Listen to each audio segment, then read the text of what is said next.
Assalamualaikum warahmatullahi wabarakatuh. Alhamdulillahirabbil alamin. Allahumma shalli ala sayyidina Maulana Muhammadin wa ala alihi wa ashabihi ajma'in. Amma ba'du. Kembali kita kali ini membicarakan tentang riwayat hidup daripada datu terkenal di Kalimantan Selatan. Yang mana pada kali ini khusus kita akan membicarakan tentang Datu Dahanagara. Ya. Nah, sekitar abad ke-17, pertengahan abad ke-18, bandar atau pelabuhan yang terbesar di Nusantara bersamaan dengan saat kebesaran Kerajaan Banjar adalah bandar atau pelabuhan Banjarmasin. Itu nama tempat teman-teman ya. Tetapi ada juga yang menyebut Banjarasin atau Banjarmasin. Banyak para saudagar dari berbagai suku dan bangsa baik dari Nusantara seperti Jawa, Banten, Madura, Makassar, Bugis, Palembang, dan daerah lainnya, ataupun dari negara tetangga seperti Johor, Cina, India, dan orang Arab dari Hadramaut berdagang atau sandar di kota bandar atau pelabuhan Banjarmasin ini. Pada masa itu terdapat juga kota-kota pelabuhan sungai antara lain yaitu di Muara Bahan atau Marabahan, Muara Muning atau Rantau, Daha atau Negara, dan Amuntai. Jadi negara ya, bukan negara. Ada pula jalan perdagangan menuju pedalaman Kalimantan yaitu sepanjang Sungai Barito dan cabang-cabangnya. Karena waktu itu belum ada jalan darat seperti sekarang ini. Pada masa itu pula setiap orang yang akan berangkat menunaikan ibadah haji ke Mekah Al-Mukarramah hanya bisa menumpang kapal-kapal dagang. Demikianlah orang-orang pedalaman melalui jalur sungai dengan kapal dan berpindah ke kapal layar saat mengarungi lautan bebas. Maksudnya naik haji, mereka menaiki kapal. Tidak seperti sekarang ini, sulit sekali ya, jarak tempuhnya pun jauh. Alkisah tersebutlah seorang datu dari Daha, negara Dipa yang bernama Muhammad Tahir bin Haji Syahbuddin yang ingin menunaikan ibadah haji ke Makkah Al-Mukarramah bersama rombongan dari Daha. Mereka berangkat dari pelabuhan Sungai Daha atau negara Dipa dengan menumpang kapal dagang menuju pelabuhan besar Banjarmasin. Dari bandar ini rombongan menumpang kapal layar dari orang Jawa menuju pelabuhan Banten, dan dari Banten inilah mereka berpindah ke kapal layar yang lebih besar dari orang Arab Hadramaut untuk menuju ke pelabuhan Jeddah. Pelayaran menuju Jeddah itu memakan waktu yang sangat lama, sekitar 6 bulan. Nah, jadi luar biasa. Sekarang ini ada alat transportasi berupa pesawat sehingga lebih cepat ya. Ini orang dulu mencapai 6 bulan baru sampai gitu, di perjalanan. Kapal yang mereka tumpangi itu ketika berada di tengah laut yang tampak hanya langit yang bertemu dengan laut, benar-benar lautan, tidak ada yang dilihat selain laut. Sedangkan kapal yang mereka tumpangi tak ubahnya seperti sabut yang terapung-apung saat dibawa arus gelombang, sangat kecil ya. Karena kapal itu hanya mengandalkan angin dengan memasang layar, maka kecepatannya juga ditentukan oleh arus angin. Kalau anginnya deras ya cepat jalannya, kalau nggak ada angin ya lambat. Di tengah perjalanan menuju Mekah dengan tujuan pelabuhan Jeddah ini, ketika berada di laut luas tiba-tiba kapal terhenti. Para penumpang bingung karena tidak ada penyebabnya, tidak ada batu karang yang menghalangi ataupun menabrak lumpur mungkin atau apa sehingga tersendat kapalnya. Tidak ada ditemukan hal itu. Kebingungan kapten kapal dan para kelasi bertambah melihat para penumpang banyak yang berteriak, maksudnya mulai berteriak ketika gelombang besar menerjang kapal dan air laut mulai masuk ke kapal. Akhirnya kapten kapal memerintahkan anak buahnya untuk meminta tolong kepada ahli nujum atau istilahnya paranormal gitu yang ada di kapal waktu itu ya, yang berada di kapal tersebut untuk meminta pendapat tentang apa penyebab kapal terhenti dan bagaimana cara mengatasinya. Beberapa lama kemudian ahli nujum merenung.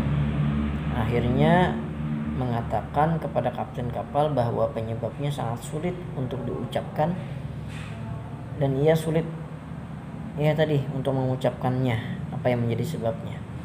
Mendengar apa yang diucapkan ahli nujum, kapten kapal dan para kelasi atau orang-orang yang ada di kapal tambah bingung, dan mereka tidak sabar, akhirnya memaksa mendesak kepada ahli nujum untuk mengatakan apa yang menjadi penyebab terhentinya kapal tersebut. Setelah didesak oleh kapten kapal, dengan sangat terpaksa ahli nujum berkata bahwa mereka harus mengeluarkan seorang penumpang yang ada di dalam kapal itu yang berasal dari orang Daha, yang nama beliau adalah Muhammad Tahir. Nah, ini langsung disebut marga tempat beliau dari mana dan nama beliau. Jelas tujuannya.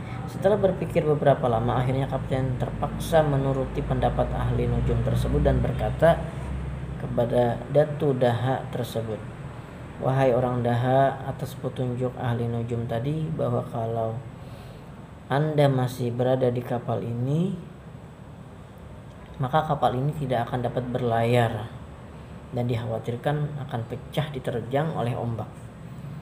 Karena itu dengan sangat memohon kami agar Anda, Datu Daha, bersedia untuk keluar dari kapal ini." Seperti itulah ceritanya, ungkap si kapten kapal. Kemudian Datu dari Daha tersebut sangat terkejut mendengar penjelasan daripada kapten kapal tersebut.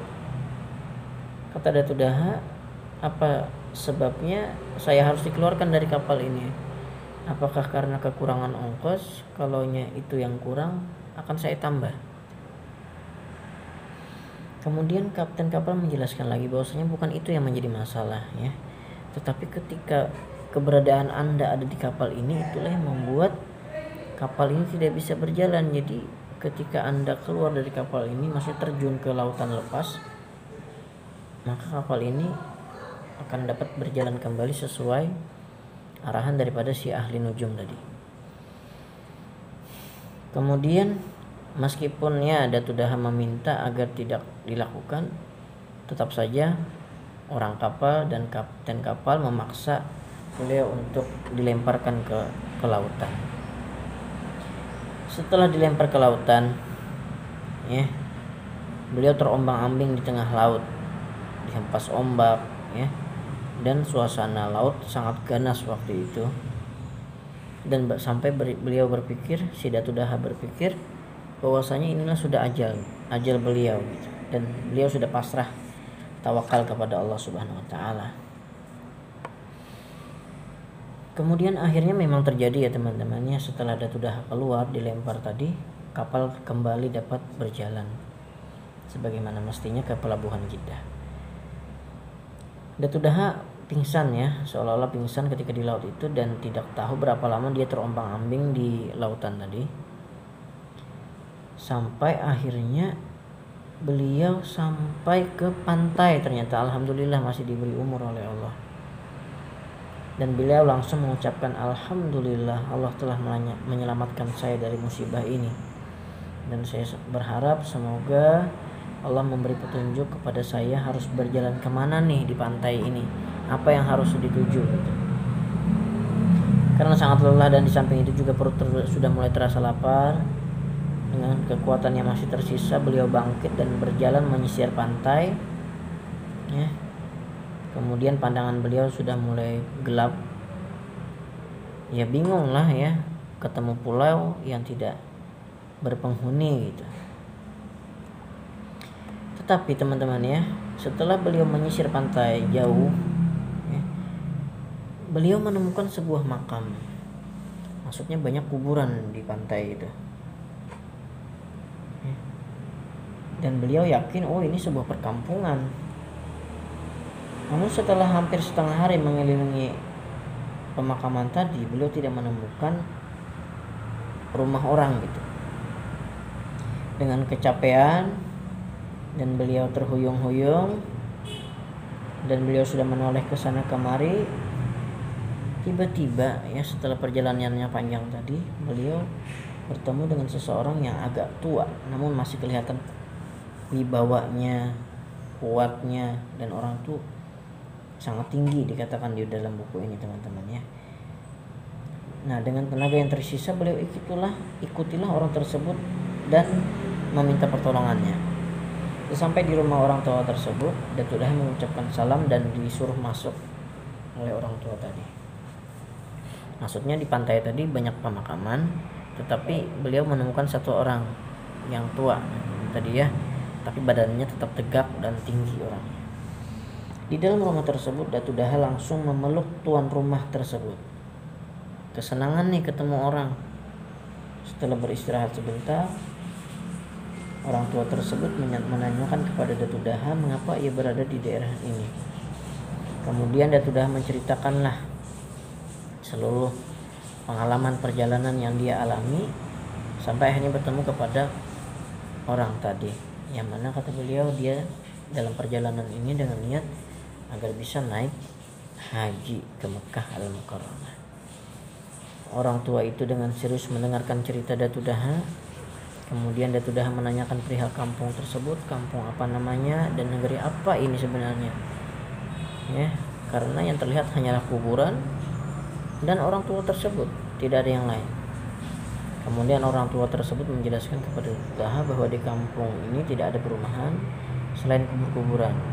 Lalu orang tua itu mengatakan bahwa kuburan-kuburan itu yang dia lihat adalah kuburan orang yang mati tenggelam di laut. Ya. Mendengar penjelasan orang tua tersebut, Datuk Daha gembira sekali karena ia yakin orang yang berada di hadapannya ini adalah Nabi Khidir alaihissalam. Masya Allah. Sebagaimana yang pernah beliau dengar sebelumnya bahwa sebagian daripada tugas Nabi Khidir alaihissalam adalah menguburkan orang-orang yang mati tenggelam di laut. Itu kata beliau salah satu tugas daripada Nabi Khidir alaihissalam. Lalu beliau bertanya kepada orang tua tersebut, apakah anda yang bernama Nabi Khidir? Lalu dijawab oleh orang tua itu, benar, sayalah Nabi Khidir.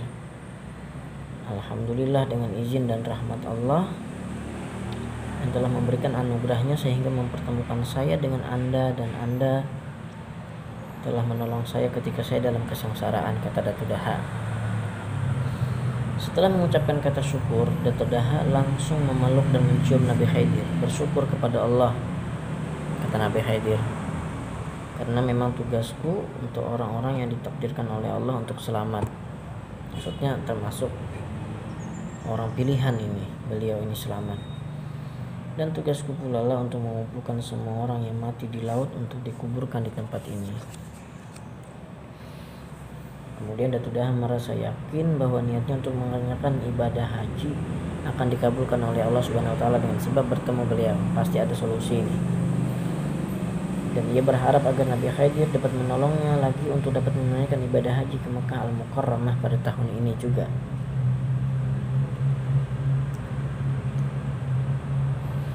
Dengan suara yang penuh wibawa, Nabi Khidir alaihissalam berkata, insya Allah dengan izin Allah niat kamu mau ke tanah suci untuk menunaikan ibadah haji akan terkabul.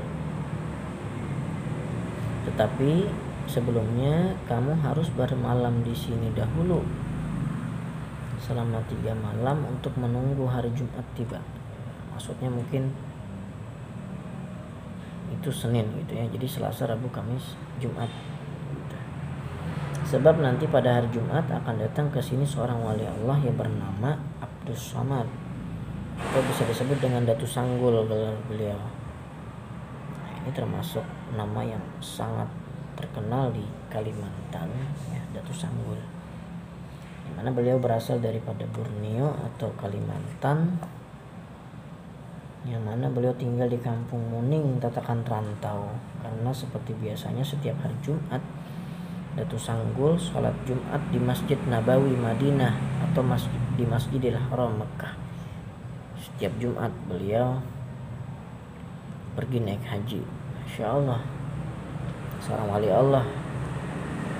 Mendengar keterangan Nabi Khidir alaihissalam tersebut, makin bertambah lagi rasa syukur beliau.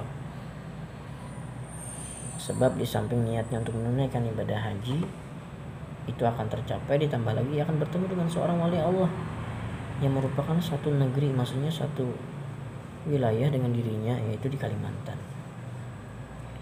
Dan Datu Daha merasa bangga karena di negerinya sendiri terdapat seorang wali Allah, dan juga ia ingin sekali mengetahui siapa orang yang disebut oleh Nabi Khidir alaihissalam tadi, yaitu Datu Sanggul ya, atau nama asli beliau Abdus Somad. Meskipun Datu Daha hanya bermalam selama 3 malam di rumah Nabi Khidir, namun waktu yang sangat singkat itu tidak beliau sia-siakan untuk menuntut bermacam-macam ilmu agama kepada Nabi Khidir. Maksudnya waktu yang ada dalam penantian menunggu hari Jumat itu diisi dengan mencari ilmu ya, bertanya ilmu kepada Nabi Khidir. Nabi Khidir adalah orang yang tidak banyak bicara. Beliau hanya berbicara mengenai masalah agama, itu pun kalau ditanya, maksudnya bisa-bisa beliau bertanya tentang ilmu agama. Nah, ketika malam Jumat tiba, dekat nih ya, besok bakal ketemu sama Datu Sanggul, beliau isi malam itu dengan ibadah, sholat malam, wiritan ya. Apa yang beliau tahu beliau baca gitu sampai masuk waktu duha ya, tetap ada istirahat juga mungkinnya, seperti itu teman-teman. Nah, kemudian maksudnya diisi waktunya itu dengan ibadah, tidak disia-siakan ya. Nah, kemudian setelah selesai mengerjakan sholat duha dan berdoa, tiba-tiba di hadapannya muncullah seorang tua yang rautnya penuh dengan wibawa. Sorot mata beliau tajam dan berpakaian sederhana. Melihat orang yang di hadapan, Datu Daha memeluk tubuh orang tua itu dan mencium tangan beliau, karena beliau berfirasat bahwasanya inilah yang disebut dengan Datu Sanggul atau Datu Abdus Somad dari Kalimantan, yang dikatakan oleh Nabi Khidir alaihissalam sebagai wali Allah ya, yang mana beliau selalu singgah sebentar menemui Nabi Khidir untuk kemudian berangkat ke tanah suci Makkah Al-Mukarramah atau ke Masjid Nabawi ya, di Madinah Al-Munawwarah. Kemudian Datu Sanggul mengucapkan salam kepada Nabi Khidir dan Datu Daha. Kemudian diceritakanlah, jadi Nabi Khidir menceritakan perihal kejadian Datu Daha ini, yang mana beliau katanya ingin naik haji ya. Kemudian setelah mendengarkan cerita yang panjang tadi, Datu Sanggul mengangguk, maksudnya tanda setuju dan mengerti dengan apa yang dimaksud oleh Nabi Khidir. Kemudian Datu Sanggul berkata kepada Datu Daha, baiklah kalau begitu sebelum berangkat ke Makkah, sebaiknya engkau mandi dulu, mandi sunat dulu, kemudian memakai pakaian ihram, karena kamu akan menjalankan ibadah umrah. Datu Daha mengerjakan apa yang diperintahkan oleh Datu Sanggul, yaitu mandi sunat dan berpakaian ihram, kemudian sholat sunat 2 rakaat. Setelah selesai mengerjakan sholat sunat tersebut, Datu Daha disuruhnya lagi untuk berniat ihram dan haji. Setelah selesai mengerjakan semuanya, Datu Sanggul berkata Datu Sanggul berkata kepada Datu Daha, peganglah pinggangku dan pejamkan matamu. Datu Daha memegang pinggang beliau dan memejamkan mata. Hanya sekejap saja Datu Sanggul sudah kembali membuka mata beliau, dan alangkah terkejutnya Datu Daha, tiba-tiba dia melihat pemandangan yang belum pernah beliau lihat. Di manakah kita berada? Kata Datu Daha kepada Datu Sanggul, kita sekarang berada di depan Babus Salam, yaitu salah satu pintu dari Masjidil Haram, dan disunatkan melalui pintu ini bagi setiap orang yang pertama kali masuk ke Masjidil Haram. Jawab Datu Sanggul. Nah, kita telah sampai di tempat tujuan dan kita terpaksa berpisah dulu. Nanti apabila kamu telah sampai mengerjakan ibadah haji dan ingin pulang ke kampung halaman, maka tunggulah nanti di tepat hari Jumat di tempat ini lagi. Setelah itu mengucap syukur, alhamdulillah, Datu Daha ini mengucapkan terima kasih yang banyak sekali kepada Datu Sanggul karena sudah sampai ke tempat yang memang dituju oleh Datu Daha. Kemudian Datu Daha masuk Masjidil Haram melalui Babus Salam, selanjutnya melakukan ibadah umrah yaitu tawaf, dilanjutkan sa'i dan bercukur.